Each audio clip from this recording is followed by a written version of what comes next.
வாழ்க வையகம், வாழ்க வளமுடன். அன்பான உறவுகளுக்கு என்னுடைய ஆனந்த வணக்கங்கள். நான் உங்கள் ரேவதி மாரியப்பன். நாம் வாழும் வாழ்க்கையில் எப்போதும் ஒரே மாதிரியாக இருக்கிறது இல்லை. நாம் நடந்து போகும் போது நம்முடைய வழியில் சில மேடு பள்ளங்கள் இருக்கத்தான் செய்யும். அதுபோல்தான் நம் வாழ்க்கையில் கூட தன் பிறந்த வீட்டில் உடன் பிறந்தோரிடம் எவ்வளவு சண்டை போட்டாலும் அந்த அண்ணன் தங்கை உறவு என்றைக்கும் அழியாது. அது நம் வாழ்வின் எல்லை கோட்டு வரை பயணிக்கும். சில கதைகளை கேட்டால் மனது ஒரு மாதிரியாக கணக்கும், சில நேரம் துடிக்கவும் செய்யும். இது இரண்டுமே இந்த கதையில் இருக்குங்க. வாங்க அது என்னவென்றுதான் பார்ப்போம். விருதுநகர் மாவட்டத்தில் பத்திராயிருப்பு பக்கத்தில் அர்ஜுனாபுரம் என்ற அழகான கிராமம். அந்த கிராமத்தில் எந்த பக்கம் பார்த்தாலும் மாமரங்களும் தென்னை மரங்களும் வாழை மரங்களும் தேக்கு மரங்களும் பார்ப்பதற்கே செழிப்பாக பச்சை பசேல் என்று பசுமையாக இருக்கும். இந்த அர்ஜுனாபுரத்தை தலைமையிடமாக கொண்டு மதுராபுரி நகரத்தில் பிறந்த ராமலிங்க மகாராஜா. இவருக்கு இந்திராணி என்ற மனைவி இருந்தார். இவருக்கும் இந்திராணிக்கும் திருமணம் முடிந்து பல வருடங்களுக்கு பிறகுதான் குழந்தை பேறு கிடைத்தது. மொத்தம் அவர்களுக்கு 2 குழந்தைகள் இருந்தனர். மூத்த குழந்தை பெயர் நல்லதம்பி, இளைய குழந்தை நல்லதங்காள். இந்த 2 குழந்தைகளுமே நல்ல செல்வ செழிப்புடன் வளர்ந்து வந்தனர். சில நாட்களுக்கு பிறகு ராமலிங்க மகாராஜாவுக்கு முதுமை காலம் வந்தது. தான் உயிரோடு இருக்கும் போதே நல்ல தம்பிக்கு முடிசூட்ட வேண்டும் என்று முடிவு செய்தார். உடனே குந்தல தேசத்தை ஆட்சி புரிந்து வந்த கோமகளின் மகள் மூலி அலங்காரியை திருமணம் செய்து வைத்தார். திருமணம் முடிந்த 10வது நாள் நல்லதங்காளின் தாய் இந்திராணி இறந்து விட்டார். மனைவி இறந்த துயரத்தாலும் தன்னுடைய மகளுக்கு இன்னும் திருமணம் முடித்து வைக்கவில்லையே என்ற துக்கத்தில் ராமலிங்க மகாராஜா சில நாட்கள் கழித்து அவரும் இறந்து விட்டார். தாயும் தந்தையும் இறந்த பின்னர் நல்லதங்காளின் அண்ணன் நல்லதம்பி அவளை அதிக பாசத்துடன் வளர்த்து வந்தார். இனி தனது தங்கைக்கு திருமணம் செய்து வைக்க எண்ணிய நல்லதம்பி நிறைய நல்ல வரன்களை எல்லாம் பார்த்தார். மானாமதுரையில் உள்ள காசிராஜனுக்கு தனது தங்கையான நல்லதங்காளை திருமணம் முடித்து வைக்க எண்ணினார் நல்லதம்பி. சித்திரை திங்கள் புதன்கிழமை அன்று அர்ஜுனாபுரத்தில் கோலாகலமாக திருமணம் நடந்தது. நல்லதம்பி தனது தங்கையான நல்லதங்காளுக்கு நிறைய சீதனங்கள் கொடுத்தார். தங்கத்தினாலும் நகைகளும் வெள்ளியினால் ஆன பூஜை பொருட்களும் வெள்ளாடுகளும் பசுமாடுகளும் பொன்னாலான முக்காலி போன்ற நிறைய பொருட்களுடன் 8 பணிப்பெண்களையும் கொடுத்து கலங்கிய கண்களுடன் பெரிய மனமில்லாமல் மானாமதுரைக்கு நல்லதங்காளை வழி அனுப்பி வைத்தார் நல்லதம்பி. 8 ஆண்டுகள் ரொம்ப சந்தோஷமாக இருந்தார்கள். காசிராஜனுக்கும் நல்லதங்காளுக்கும் 7 குழந்தைகள் பிறந்தனர். இதில் 4 ஆண் குழந்தைகள் 3 பெண் குழந்தைகளும் இருந்தனர். இப்படி சந்தோஷமாக வாழ்ந்து வந்த இவருடைய வாழ்க்கையில் ஒரு பெரிய சோதனை வந்தது. ஒரு நாள் மானாமதுரையில் தண்ணீர் பஞ்சம் வந்தது. விளைச்சலும் குறைந்தது. ஆடு மாடு எல்லாம் செத்து போயின. மக்கள் பலர் பசியினால் இறந்து போனார்கள். காசிராஜனுக்கு தன்னுடைய மக்கள் கஷ்டப்படுவதை பார்க்க முடியவில்லை. உடனே தன்னுடைய நாட்டு மக்கள் அண்டை நாடு செல்வதற்கு ஏற்பாடு செய்தார். அது மட்டுமல்லாமல் தன்னுடைய மாளிகையில் இருக்கக்கூடிய பொன்னையும் பொருளையும் கொடுத்து உதவியும் செய்தார். தினமும் தன்னுடைய மக்கள் அனைவருக்கும் உணவு கிடைத்ததா என்பதை தெரிந்த பிறகுதான் காசிராஜன் சாப்பிட்டு வந்தார். கொஞ்ச நாட்களிலேயே தானிய கிடங்கில் இருக்கும் பொருட்கள் எல்லாம் தீர்ந்து போயின. உடனே காசிராஜன் தன்னுடைய மந்திரி முதல் கொண்டு எல்லா மக்களையும் அடுத்த நாட்டிற்கு அனுப்பி வைத்தார்.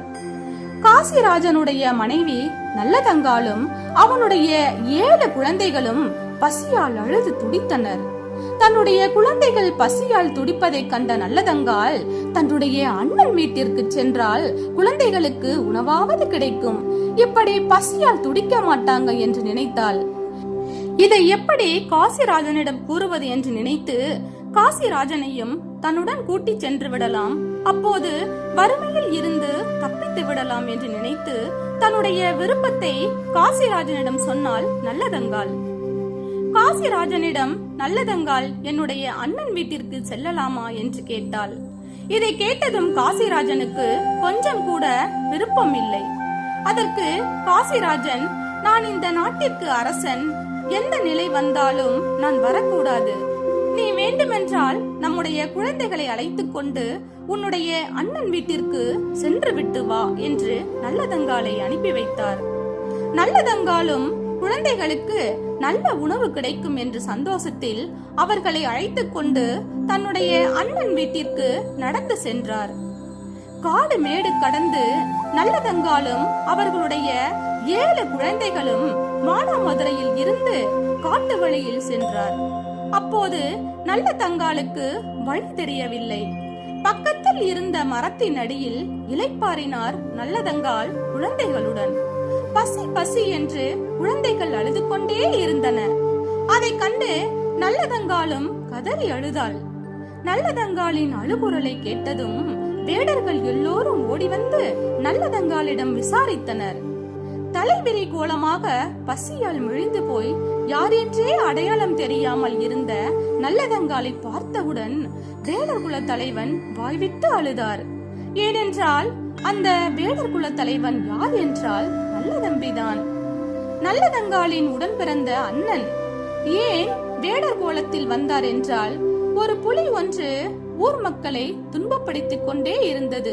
அந்த புலியை வேட்டையாடவே வேடர் உருவத்தில் இருந்தார் நல்லதம்பி. நல்லதங்காளை பார்த்து கதறி அழுதார்.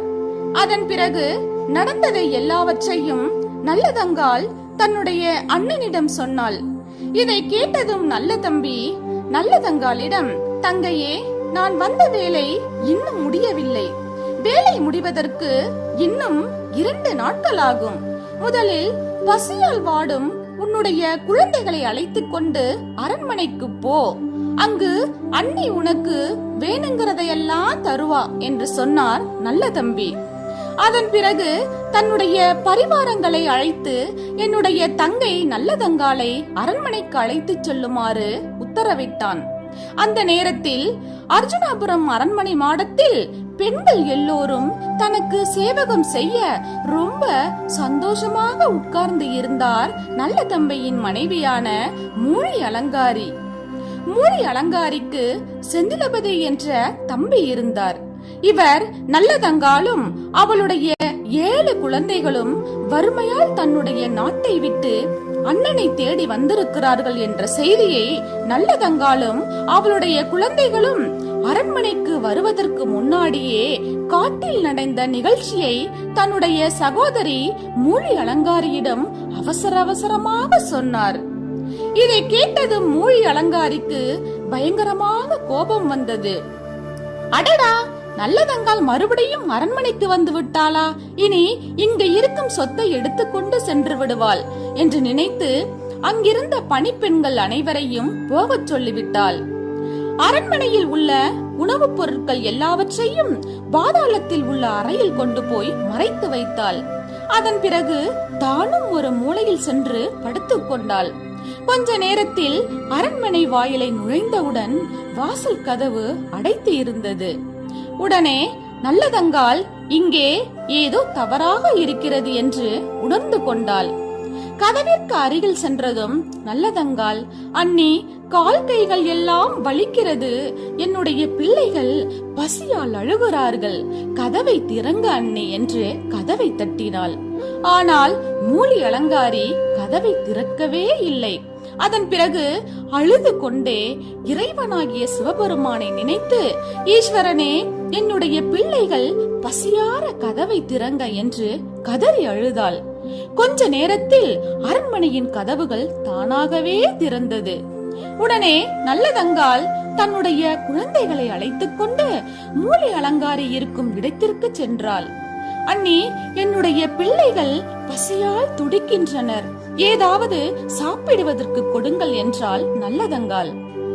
உடனே மூலி அலங்காரி, நானே உடம்பு சரியில்லாமல் படுத்திருக்கிறேன். காட்டிற்கு சென்ற உனது அண்ணன் அவர்கள் நல்லபடியா படைகளோடு திரும்பி வர வேண்டும் என்று அனைவரும் விரதம் இருக்கிறோம். அதனால் எதுவுமே சமைக்கவில்லை என்று பதில் சொன்னார். இதை கேட்டதும் நல்லதங்காள், சரி அண்ணி, அண்ணன் வரும் வர நான் பசியை பொறுத்து கொள்வேன். ஆனால் எனது குழந்தைகள் பசியார ஏதாவது கொடுங்க என்று கூறினாள். நான் அந்த அரிசியை வைத்து நான் எனது குழந்தைகளுக்கு உணவு சமைத்து கொடுக்கிறேன் என்று பணிவுடன் கேட்டாள் நல்லதங்காள். மூலி அலங்காரி நல்லதங்காளை பார்த்து, உனக்கு தெரியாதா, எங்களுடைய நாட்டிலும் பயங்கர பஞ்சம், விளைச்சலே இல்ல, அரிசிக்கு நாங்க எங்க போறது, இரு கொஞ்சம் கேழ்வரகு வேண்டுமென்றால் தருகிறேன் என்று கூறிக்கொண்டு அதை உன்னுடைய பிள்ளைகளுக்கு கொடு என்று சொல்லி தன்னுடைய பணிப்பெண்ணை அனுப்பி வைத்தாள். அதன் பிறகு மூலி அலங்காரி இன்னொரு பணிப்பெண்ணை அழைத்து, நல்லதங்காளுக்கு ஒரு பச்சை மட்டையும் ஓட்டை பானையும் கொடு, அதை கொண்டு சமைக்கட்டும் என்று கூறினாள். அந்த பணிப்பெண்ணும் நல்லதங்காளுக்கு ஒரு பச்சை மட்டையும் ஓட்டை பானையும் கொடுத்தாள். எப்படியோ கேழ்வரகை அரைத்து கஞ்சி காய்ச்சுவதற்காக அடுப்பை பற்ற வைத்தாள் நல்லதங்காள். அடுப்பு எரியவே இல்லை. உடனே நல்லதங்காள் அழுது கொண்டே, தாயே அன்னபூரணி, நான் பத்தினி என்றால் இந்த அடுப்பு எரிய வேண்டும் என்று சொன்னாள். உடனே அடுப்பு கொழுந்துவிட்டு எரிந்தது. இதை பார்த்த பணிப்பெண்கள் பயந்து போய் மூலி அலங்காரியிடம் ஓடி போய் இந்த விஷயத்தை கூறினார். இதை கேட்டது மூலி அலங்காரிக்கு கோபம் வந்து நல்லதங்காள் இருக்கும் இடத்துக்கு வந்தாள். மூலி அலங்காரி நல்லதங்காளை பார்த்து, உன்னுடைய திருமணத்தின் போது நீ எடுத்துக்கொண்டு சென்ற செல்வம் எல்லாம் பத்தாது என்று இந்த அரண்மனையை கொளுத்த பார்க்கிறார் என்று சொல்லிவிட்டு கேழ்வரகு கஞ்சியை கொதித்துக் கொண்டிருக்கும் பானையை தனது காலால் எட்டி உதைத்தாள். பானையில் உள்ள கஞ்சி எல்லாம் தரையில் சிதறி கிடந்தன.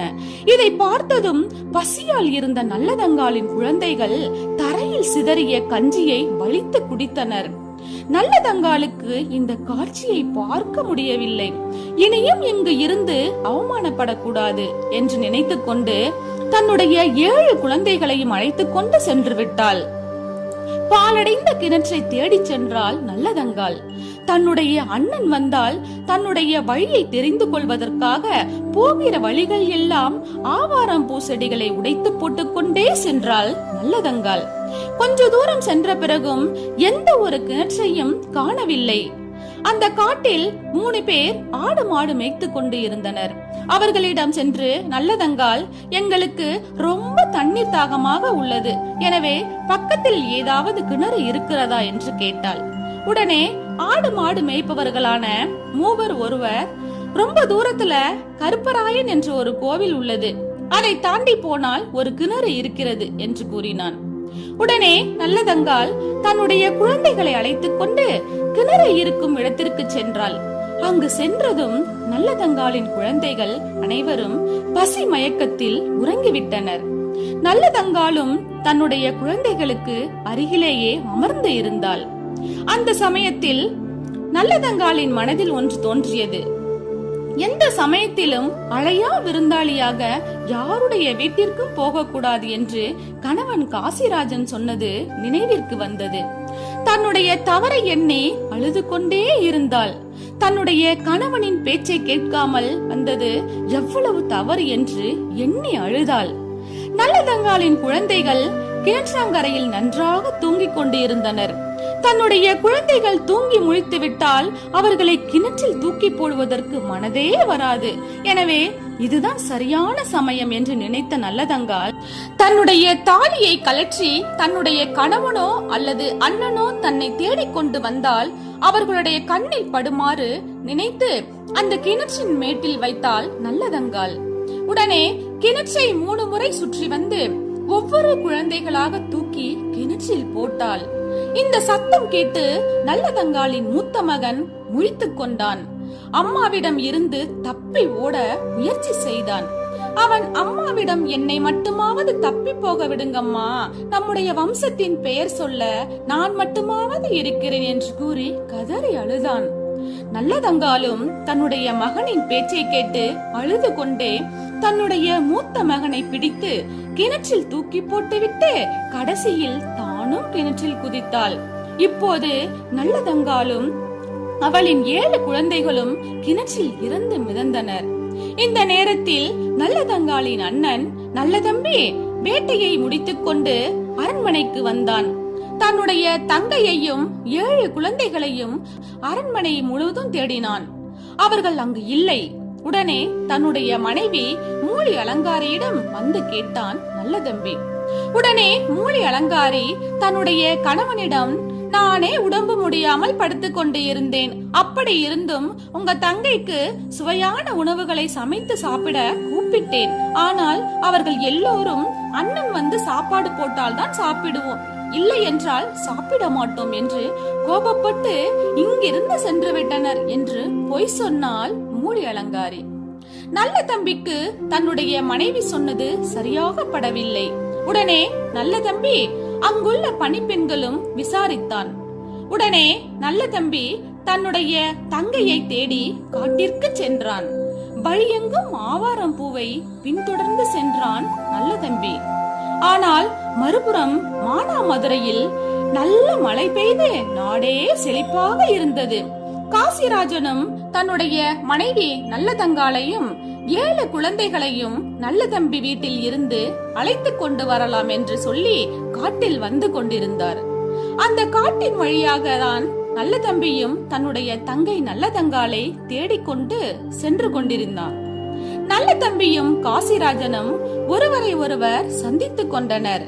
நல்ல தம்பி நடந்த உண்மைகளை காசிராஜனிடம் சொன்னார். அந்த ஆவாரம் பூவை பின்தொடர்ந்தே காசிராஜனும் நல்ல தம்பியும் சென்றனர். அது ஒரு கிணற்று பகுதியை வந்தடைந்தது. கிணற்றுக்குள் நல்லதங்காலும் அவளுடைய 7 குழந்தைகளும் இறந்து மிதந்தனர். இதை பார்த்ததும் காசிராஜனும் நல்ல தம்பியும் கதறி அழுதனர். அதன் பிறகு நல்லதங்காளையும் அவளுடைய 7 குழந்தைகளையும் வெளியே எடுத்து ஈமக்காரியங்களை செய்தனர். உடனே காசிராஜன் தன்னுடைய மனைவி நல்லதங்காலும் 7 குழந்தைகளும் இறந்த துக்கம் தாங்காமல் அவரும் இறந்து விட்டார். நல்ல தம்பிக்கு ரொம்ப கோபம் வந்தது. தன்னுடைய தங்கையையும் அவளுடைய குழந்தைகளும் இறந்ததற்கு மூலி அலங்காரி தான் முக்கிய காரணம் என்று நினைத்துக் கொண்டு மூலி அலங்காரியையும் அவளுடைய வம்சத்தையே அழிக்க வேண்டும் என்று ஒரு சபதம் எடுத்தார்.